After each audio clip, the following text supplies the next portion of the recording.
Bonjour, vous êtes sur News Télévision. Nous vous présentons un programme sur le bassin du Mono et Togo au Bénin. C'est le millénaire de présentation à l'appel au projet Eau et Solidarité Internationale. Ce sont des appuis au projet de la corporation et décentralisés eau et assainissement. En vidéoconférence ce jour du 12 avril 2021. Voilà, donc vous allez pouvoir voir le reportage qui va aider tous ceux qui sont en Afrique, qui ont besoin d'avoir des compléments de dossier et comment faut-il monter le dossier, et aussi pour la France aussi. Mais tout particulièrement, c'est pour nous c'est pour le Togo. Donc nous serions heureux que les Togolais puissent prendre note de tous ces renseignements et qu'ils puissent après contacter les personnes intéressées dont vous aurez l'adresse, et vous pourrez les contacter dans ce défilement de la conférence. Nous vous souhaitons bonne lecture et bonne vision, et à très bientôt.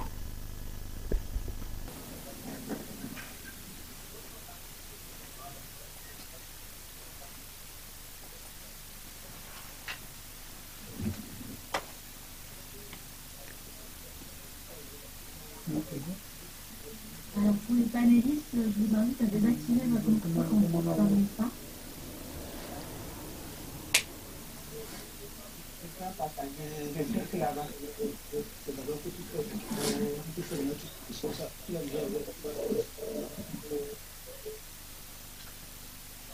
Bonjour Madame Tozo, bonjour Monsieur Akekpo.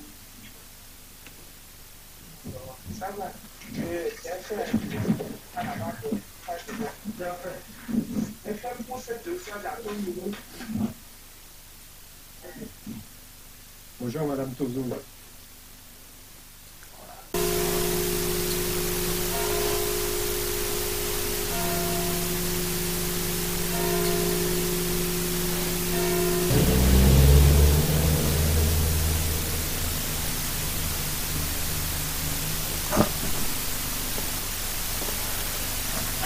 Alors bonjour à toutes et tous, à vous toutes et à vous tous qui êtes derrière vos écrans comme nous. Ça sera un format un peu particulier, mais vous êtes habitués à ce type de format depuis un peu plus d'un an maintenant. Donc je suis Philippe Mouton, je représente le programme Solidarité Eau et je vais être chargé d'animer tout le déroulé du webinaire qui nous réunit ce matin pendant à peu près 2 heures.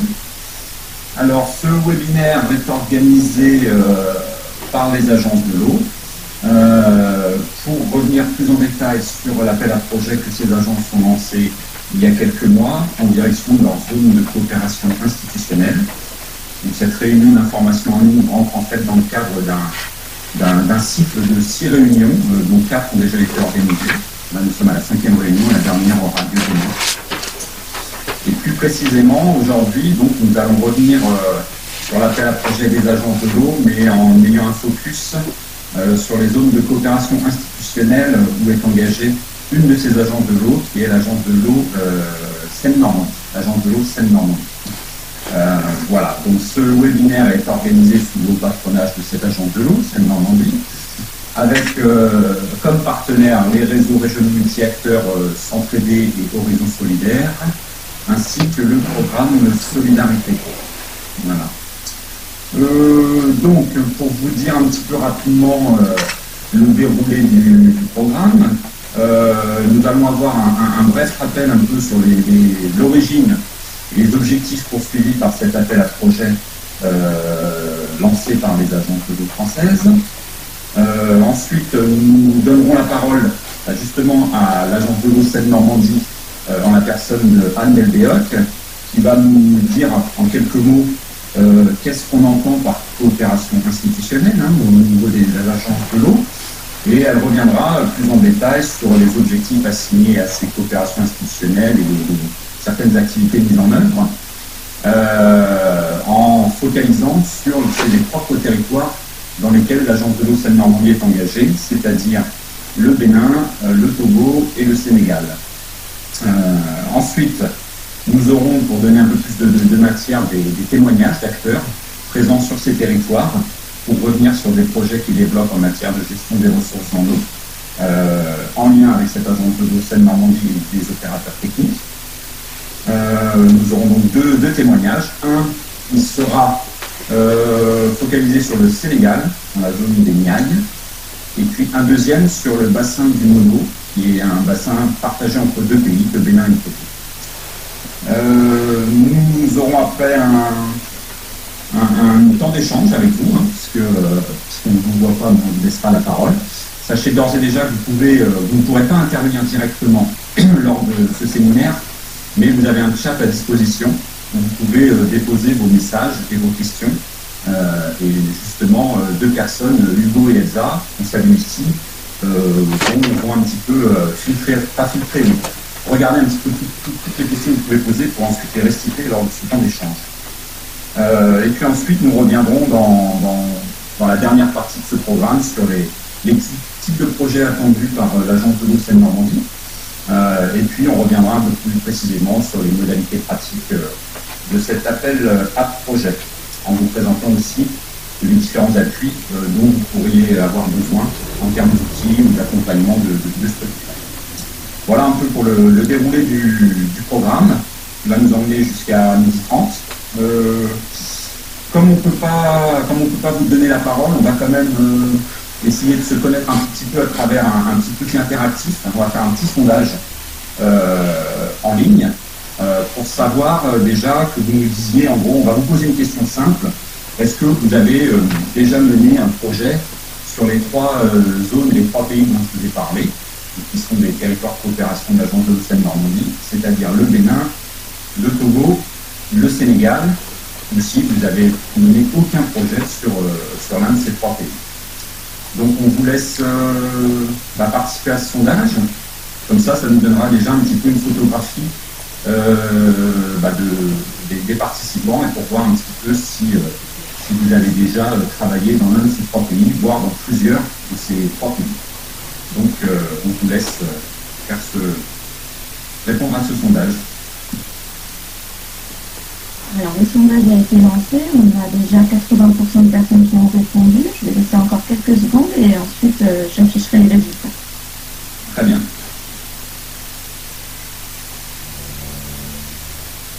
Pendant que les personnes répondent à ce sondage, on peut déjà répondre à une autre question de l'ordre technique sur est-ce que les conférences vont être enregistrées? Et la deuxième question, c'est est-ce que les supports vont être transmis? Alors, on n'enregistrera pas le webinaire aujourd'hui. Par contre, on diffusera un compte rendu. Et on pourra partager les supports de présentation dans ce cadre. Je vais pouvoir afficher le sondage, partager les résultats.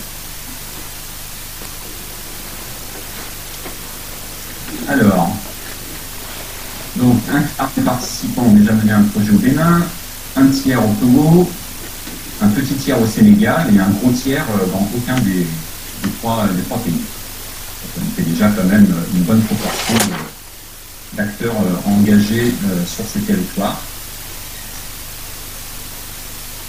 Bon, ça nous permet un peu de voir non pas de mieux vous connaître, mais au moins on a déjà une idée de vos actions, de votre implication en tout cas sur ces territoires.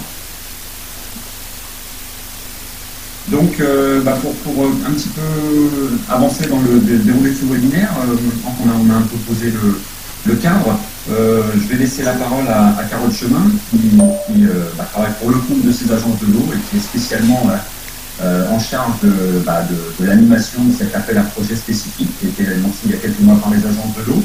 Elle va vous présenter rapidement, revenir un petit peu sur l'origine et les objectifs assignés à cet appel à projet. Donc Carole, je te passe la parole. C'est votre chose. Alors on ne va pas revenir en détail sur l'appel à projet parce qu'il y a déjà eu un webinaire qui qui a présenté l'appel à projet de manière générale.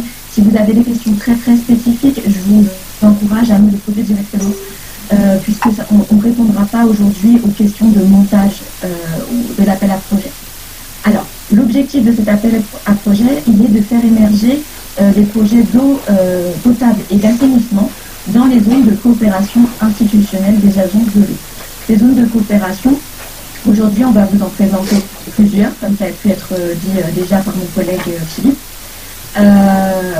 Mais sachez qu'il y en a sur une vingtaine de pays.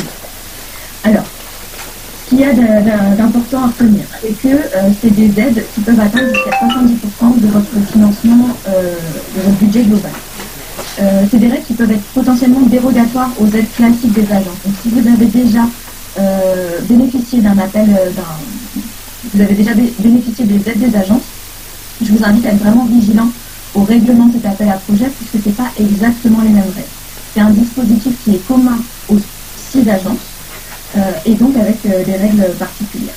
On a une dotation qui est de 2 millions d'euros au total, avec des projets minimum de 60 000 euros et maximum de 200 000 euros. Qui peut bénéficier ou porter le projet? Alors j'insiste, ça ne peut être que des structures de droit français. Donc les porteurs de projets dans les pays d'intervention locale, au local, ne peuvent pas déposer un appel à projet, ne peuvent pas répondre à l'appel à projet. Par contre, ils peuvent être partenaires d'une collectivité territoriale française, d'une structure de gestion des services de l'eau ou d'une association de solidarité internationale de droit français qui postulerait dans le cadre de cet appel à projet. Sur les territoires éligibles, comme je disais, il y a une vingtaine de pays qui sont ouverts à cet appel à projet. Je vous invite à être vraiment vigilant sur les pays parce que ce n'est pas forcément tout le pays qui est ouvert, mais des zones spécifiques à l'intérieur de ces pays, que ce soit des limites administratives ou des limites de bassins hydrographiques. Donc tous les pays qui sont listés dans le cadre du règlement de cet appel à projet, vous pouvez aussi revenir vers moi pour avoir des cartes sur un peu plus spécifiques pour savoir si le projet que vous souhaitez déposer correspond bien à la zone éligible. Mais encore une fois, tout le pays n'est pas ouvert à l'appel à projet.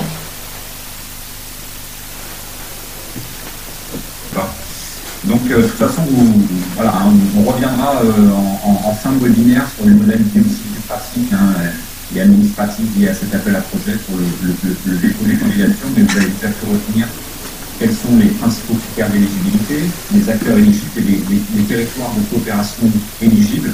On y reviendra de toute façon dans les présentations ultérieurement. Vous verrez avec des cartes aussi si les territoires où vous êtes déjà intervenus sont bien implantés sur ces territoires de coopération institutionnelle de l'agence de l'eau Seine-Normandie. Alors, donc, puisque nous parlons de l'agence de l'eau Seine-Normandie, je vais passer la parole maintenant à la responsable de l'action internationale pour cette agence, qui est Madame Anne Belbéot, pour qu'elle revienne rapidement pour nous décrire un petit peu déjà qu'est-ce que vous entendez, vous, agence de l'eau, par coopération institutionnelle, pour qu'on débroussaille un petit peu ce concept qui n'est peut-être pas toujours très très clair, pour nous dire un peu quels sont les objectifs et les activités assignées à ces actions qui rentrent dans le cadre d'une coopération institutionnelle, et puis nous présenter, zoomer un peu plus ensuite sur justement les territoires de coopération dans lesquels l'agence de l'eau Seine-Normandie est investie, et pour y faire quoi rapidement.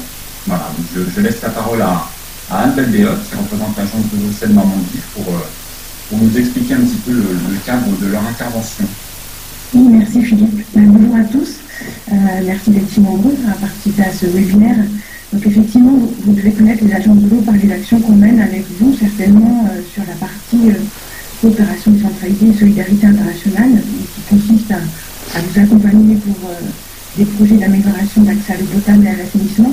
Il y a un autre volet que les agences de l'eau déploient à l'international, c'est le volet coopération institutionnelle. Alors, il y a derrière cette coopération institutionnelle, en fait, c'est l'idée d'accompagner un peu un État, ou soit un État, un organisme de bassin, les accompagner dans la structuration d'une gouvernance de l'eau, une gouvernance de l'eau qui permette à la fois un partage équitable et une utilisation durable des ressources en eau, d'un territoire qui répond à des enjeux locaux. Donc c'est ce qu'on peut appeler, vous avez peut-être entendu ce terme, un peu de gestion intégrée des ressources en eau. Et vous participez aussi à travers vos projets d'amélioration à l'accès à l'eau potable et à l'assainissement. Mais là, la coopération institutionnelle, on va l'étendre à ces partenaires, on va les étendre à des domaines type connaissance des ressources en eau, gouvernance, planification, la mobilisation aussi des usages de l'eau. Donc on va échanger avec des partenaires institutionnels autour de ces domaines-là. Et ça nous permet aussi, en même temps, nous, Agence de l'eau française, de réinterroger, re-questionner nos habitudes et nos pratiques en matière de gouvernance de l'eau. Donc c'est vraiment une coopération et un gagnant-gagnant dans ces partenariats. Aujourd'hui, ces partenariats se traduisent à différentes échelles. On peut avoir des partenariats institutionnels à l'échelle de bassin-versant, mais on essaye à chaque fois, on s'efforce à aller jusqu'au niveau local dans l'accompagnement pour justement prendre en compte vraiment ces enjeux locaux des territoires. Et c'est un peu l'objet de l'appel à projet. Il renforce aussi cette notion-là de faire le lien entre des appuis qui peuvent être très nationaux ou à l'échelle d'organismes de bassin et qui se passent vraiment sur les territoires. Donc aujourd'hui, il y a une vingtaine de partenariats actifs. Ces partenariats sont détaillés dans le règlement de l'appel à projet. Ils peuvent concerner des bassins versants plus ou moins grands, plus ou moins différents en fonction des pays. Qu'est-ce que je peux vous dire d'autre peut-être depuis 2012, il y a des zones de référence qui ont été définies par Agence de l'eau. Et pour Seine-Normandie, nos partenariats se concentrent sur l'Afrique de l'Ouest. J'ai aperçu à peu près dans le chat que la question était posée sur les rivières, mais effectivement, ça fait partie des partenariats institutionnels, même si ça n'a pas été formalisé encore de la même manière que d'autres pays, parce que c'est quelque chose de récent. Mais effectivement, le Danone Maori dans le Niger fait partie de la projet. Alors, peut-être la slide suivante. Alors voilà, là, aujourd'hui, on a décidé de vous présenter trois territoires de coopération où on intervient. Alors, pour Seine-Normandie, on intervient de manière assez récente au Bénin, sur le bassin de Bornéo. Et donc, on a signé un partenariat avec la Direction générale de l'eau il y a un peu moins d'un mois, en vidéo malheureusement aussi. Et ce partenariat donc, fixe un peu le cadre des futurs échanges qu'on va avoir avec la DGO et il y a une structuration, une nouvelle structuration qui est en cours au Bénin sur la gouvernance de l'eau. Il est prévu une agence nationale des bassins hydrographiques, la création d'une ANDH, une agence nationale. C'est un peu le pendant des agences de l'eau, mais il n'y en aura qu'une en Bénin. Et donc le partenariat qu'on a avec la DGO sera reversé à cette agence nationale.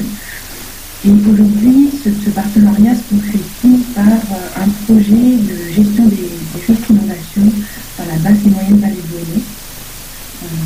Voilà, ça c'est pour le premier. Le deuxième, c'est, alors je maîtrise moins parce que c'est un projet qui va être reversé bientôt à l'agence de l'eau Seine-Normandie. Mais c'est encore un projet qui est porté par et accompagné par l'agence de l'eau Méditerranée Corse, c'est le projet Togo-Bénin sur le bassin du Mono. Donc là, il y a un travail qui est fait avec cette équipe du bassin du Mono que je remercie parce qu'elle est présente avec nous pour ce webinaire. Donc là, il y aura un petit, je vais pas trop décrire parce qu'il y a quelque chose, un petit exposé dessus tout à l'heure. Et ensuite, au Sénégal, on a deux projets, deux partenariats en cours, enfin, deux projets qui illustrent notre coopération institutionnelle avec la DGPRE, la Direction de gestion et planification des ressources en eau du Sénégal. Il y a un projet dans son bassin de la Somone, qui est porté par l'Office international de l'eau, que je remercie aussi, qui est présent avec nous. Et puis un autre projet qui est au bassin littoral nord, dans la région des Niayes.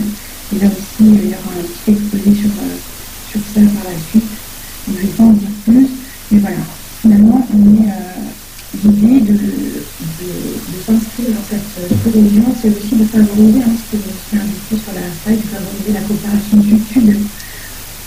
Et que finalement, nous, on soit juste un peu un maillon qui facilite les échanges, qui permettent justement de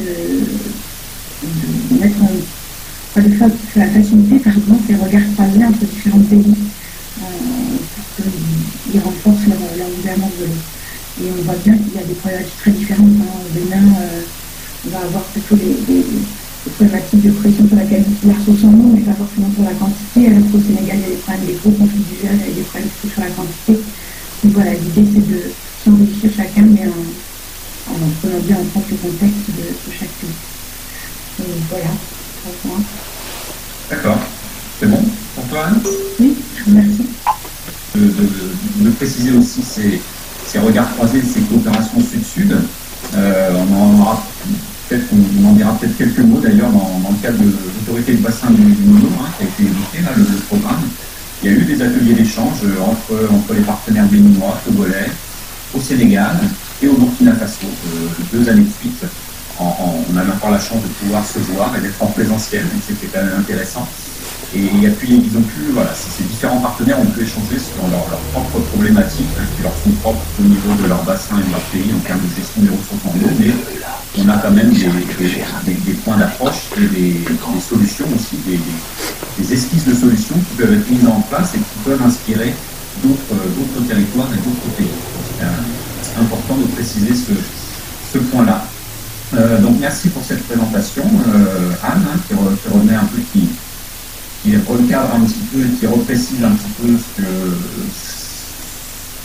ce que représentent ces coopérations institutionnelles, qui sont axées effectivement sur une gestion plus holistique, on va dire, de l'eau, de la gestion des ressources en eau. Et l'idée étant de pouvoir aussi développer davantage de partenariats, de projets de coopération sur ces territoires de coopération, donc portés par les agences avec leurs partenaires locaux. Peut-être pour vous donner un petit peu plus, parce que ça reste peut-être un peu encore abstrait et un peu trop schématique pour vous, donc on a décidé de donner la parole à des acteurs de terrain qui vont revenir justement plus en détail sur ces projets de coopération institutionnelle et en quoi en fait qu'est-ce que ça recouvre ces projets de coopération institutionnelle et quelles actions, quelles activités concrètes et réalistes se cachent derrière pour favoriser une meilleure gestion locale des ressources en eau. Donc on va avoir 2 témoignages qui vont suivre. Le premier concernera le Sénégal et la zone des Niayes au Sénégal, qui est une zone assez vaste, comprise entre Dakar et Saint-Louis du Sénégal, avec des problématiques très prégnantes de gestion des ressources en eau, puisque on a une seule et unique ressource en eau qui est souterraine, mais par contre une multitude d'activités concurrentielles, on va dire, activités qui ont toutes besoin d'avoir accès à cette ressource en eau pour des objectifs différents. Et donc ce premier éclairage va revenir un petit peu sur ces histoires d'activités concurrentielles et de voir comment en fait gérer à une échelle locale la meilleure conciliation entre ces différents usages de la ressource en eau. Donc cette intervention sera réalisée par M. Cissé, qui est le président d'une plateforme locale de l'eau à Mont-Roland, pour ceux qui connaissent mieux ce territoire des Niayes. Donc je lui laisserai la parole dans 1 minute. Et puis le deuxième éclairage concernera l'autorité de bassin du Mito, qui a été évoqué aussi précédemment par Anne, donc qui est un bassin transfrontalier, une petite particularité partagée entre le Bénin et le Togo. Et là, nous aurons aussi la chance d'avoir le témoignage de nos partenaires sur place. Alors sur la partie, on aura nos partenaires togolais, les partenaires béninois n'ont pas pu intervenir. Et on a pas mal travaillé avec eux au Togo, donc nous apporterons leur témoignage, et qui sera suivi également d'une petite présentation qui vous sera offerte par les 2 opérateurs d'appui technique en appui aux partenaires togolais, qui sont l'Office international de l'eau, qu'on a déjà cité, qui travaille également au Sénégal, et puis le PSO, que je représente. On travaille en appui avec la direction des ressources en eau du Togo et du Bénin sur ce programme de l'autorité de bassin du Mono. Voilà. Donc je laisse tout de suite la parole à M. Basile Cissé, qui est le président d'une plateforme locale de l'eau à Mont-Roland, dans la zone baignade pour nous décrire de manière un peu plus concrète en quoi consiste votre intervention et ce projet de gestion des ressources en eau au Sénégal. Vous avez la parole. Merci. Bonjour à tout le monde. Moi, c'est Badil Bernard Fania Cissé. Je suis le président de la P2, la plateforme locale de l'eau, ici à Morlan, qui est un village qui est un test. Bon, là, je vais vous présenter le projet GIREL dans la zone baignade. Donc, pour le premier point, nous allons présenter la contextualisation du projet dans la zone d'intervention baignade. Donc là, dans la zone baignade, nous avons deux types d'eau, de nappes, composées de la nappe superficielle et la nappe profonde. Donc ici, on a des multi-usagers de cette nappe, qui est les usagers de l'accès à l'eau potable, les usagers de l'agriculture, l'élevage, l'industrie et les mines. Donc à cause de ces multi-usages, il y a plusieurs enjeux. Donc, et parmi les enjeux, on peut citer la pollution et la salinisation de la nappe, citer aussi le changement climatique. Voilà. Donc on a aussi des pressions sur le foncier. Donc dans la zone baignade, nous avons maintenant 3 communes qui sont concernées par le projet. Nous avons 5 communes du moins qui sont concernées par ce projet, donc qui sont réparties dans 3 zones. La zone de Darou-Kourous-Mboro, la zone de Morlan et celui de Djendé-Kaya.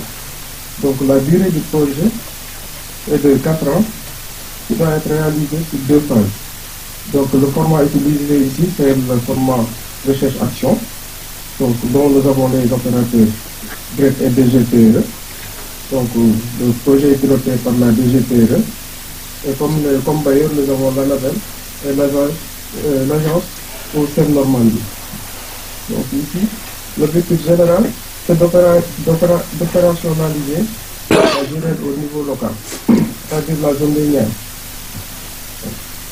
Donc là, je vais vous présenter la P2 et le PLG. Le PLG, c'est le plan local de gestion intégrée des ressources en eau. Donc, si vous voyez ici la PLE est composée par plusieurs acteurs. Donc, parmi les acteurs, vous voyez ici les agriculteurs, il y a les éleveurs, il y a les industries, il y a les ménages, les collectivités, les opérateurs privés, les médias, etc. Donc, ici, vous avez un extrait de la PLG au niveau de Morlan. Ici, les activités que vous voyez là, ce sont des activités qui sont menées de 2019 à 2023. Et on voit ici, en noir, les activités de la P2 qui sont en train d'être menées.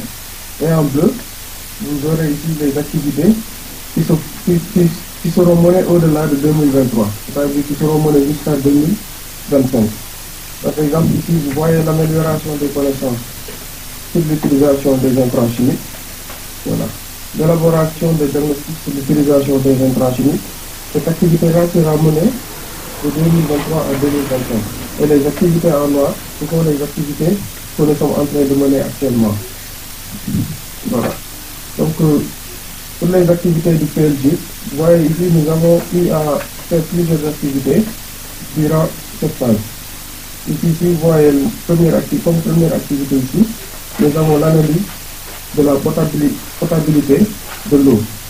Et ici, lors de cette activité, nous avons constaté qu'il n'y a pas de traces de colonne de résiduel, ni de traces, ni dans le forage, ni dans l'eau de quelle eau. Donc, ici à Morlan, nous avons deux types.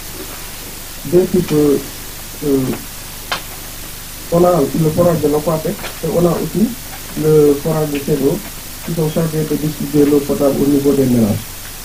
Donc, nous avons comme deuxième activité aussi mené des plaidoyers au niveau de l'Aquatec. Nous avons eu un RV avec le directeur de l'Aquatec. Et là, les questions qui ont été soulevées là, c'était de savoir la responsabilité sur la qualité de l'eau. Et ces responsabilités sont partagées entre l'OFOR et l'Aquatec. Donc nous avons essayé aussi de savoir quelles mesures prendre pour remédier à ces problèmes. Donc ici, on a aussi une autre activité par rapport à l'assainissemement en milieu scolaire. Donc cette activité a été menée cette année avec les membres de la PE. Donc voilà, tu vois ici, Donc, nous avons mené des enquêtes au niveau des différentes écoles, au niveau de Morola, pour voir comment faire maintenant pour généraliser l'accès à l'eau potable à tous les élèves qui sont au niveau des écoles. Voilà. Donc, ceci, c'est le résultat de l'activité qui a été menée. Voilà. Donc, je vous remercie. Voilà. Merci beaucoup, Monsieur Cissé. Alors, à l'intention des participants, je vous ai dit qu'il y aurait un temps d'échange ultérieur. Donc là, on va pas prendre les questions directement, parce que vous avez peut-être des réactions sur l'intervention de Monsieur Cissé, mais on viendra ensuite. On aura quand même une grosse demi-heure de temps d'échange qui sera consacré plus tard pour vous donner la parole. N'hésitez pas à consigner déjà vos questions si vous en avez, soit sur votre petit carnet chez vous, soit directement dans le fil de discussion, là, le chat qui est géré par nos partenaires, là, Hugo et Elsa. Voilà. Donc, notez bien vos questions, on y reviendra par la suite. Merci encore, Monsieur Cissé, pour cette présentation. Donc, président d'une plateforme locale de l'eau, on a travaillé également avec des opérateurs d'appui technique, comme vous l'avez dit, l'ONG française GRET, l'EDEC, qui est une école aussi qui est plutôt impliquée sur le processus de recherche, parce que c'est, comme vous l'avez esquissé aussi, c'est un programme qui allie de recherche appliquée, on va dire. Donc il y a des universitaires qui formulent des hypothèses, et puis on voit comment ces hypothèses se réalisent ou pas sur le terrain à travers des activités concrètes. Et on a pu voir à quel point, effectivement, la multiplicité des enjeux est prégnante, avec des activités minières, comme vous l'avez rappelé, des activités liées à l'alimentation en eau potable, à l'assainissement. Et on voit bien que ces différentes activités reposent sur une même ressource qu'il faut bien partager au mieux et consigner au mieux, sans gérer de frustration et de conflits importants au niveau des différents acteurs qui ont besoin de cette ressource en eau pour leurs différentes activités. Donc, merci encore une fois pour ce témoignage depuis le Sénégal.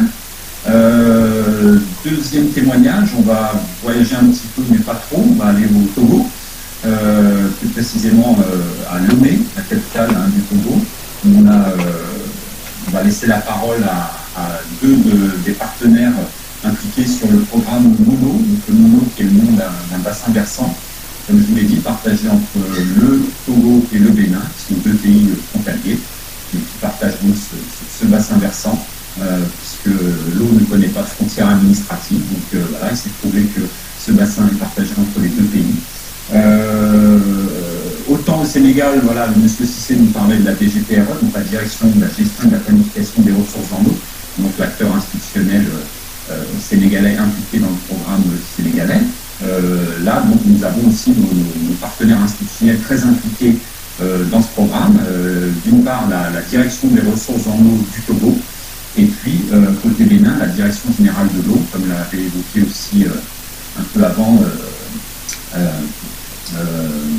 dans son intervention, et la récente convention qui sont signées ensemble. Donc là, on n'a pas pu avoir des partenaires béninois avec nous, mais nous avons la direction des ressources en eau du Togo qui est présente ce matin avec nous, et nous les en remercions chaleureusement, on va leur laisser la parole pour qu'ils nous expliquent un petit peu quelle est leur implication sur ce programme. Peut-être juste, si je peux me permettre encore une petite minute, c'est de vous dire que ce bassin versant transfrontalier doit être géré donc, par une autorité de bassin transfrontalière qui s'appelle l'autorité de bassin du Mono, qui a été créée en 2014, mais qui a vraiment connu un début d'opérationnalisation qu'à partir de fin 2019, une fois que en fait, le directeur adjoint ont été nommés à la tête de cette autorité de bassin du Mono, qu'on appelle l'ABM, en APG. Et après, un peu de staff a pu être occupé courant 2020, mais il y a eu un laps de temps, comme vous le voyez, de 2014 à début 2020, où en fait cette autorité de bassin du Mono n'était pas opérationnelle faute de personnel en place. Ce qui a amené en fait le programme à travailler directement avec les partenaires dans les pays, au Togo et au Bénin, et donc avec ses partenaires institutionnels, la direction des ressources en eau au Togo et la DGO pour le Bénin. Et donc nous avons décidé, quand je dis nous, c'est donc les deux l'agence de l'eau Rhône-Méditerranée-Corse au démarrage, qui était effectivement l'agence de l'eau référente en appui à cette autorité de bassin des Monos, et puis maintenant, progressivement, le relais va être pris par l'agence de l'eau Seine-Normandie pour continuer ce partenariat et à développer des activités avec nos partenaires au Bénin et au Togo. Donc cette autorité de bassin des Monos étant inopérante jusqu'à peu, on a travaillé directement avec ses partenaires, donc l'agence de l'eau Rhône-Méditerranée-Corse, le PSO et l'Office international de l'eau. Voilà. Donc je vais laisser la parole maintenant à Madame Tozo, qui est chef division à la direction des ressources en eau du Togo, et aussi peut-être, je ne sais pas si M. Akako, on aura l'honneur d'avoir aussi M. Akako qui va nous dire un mot, qui est le directeur des ressources en eau de la direction des ressources en eau du Togo, pour nous présenter un petit peu le cadre de ce partenariat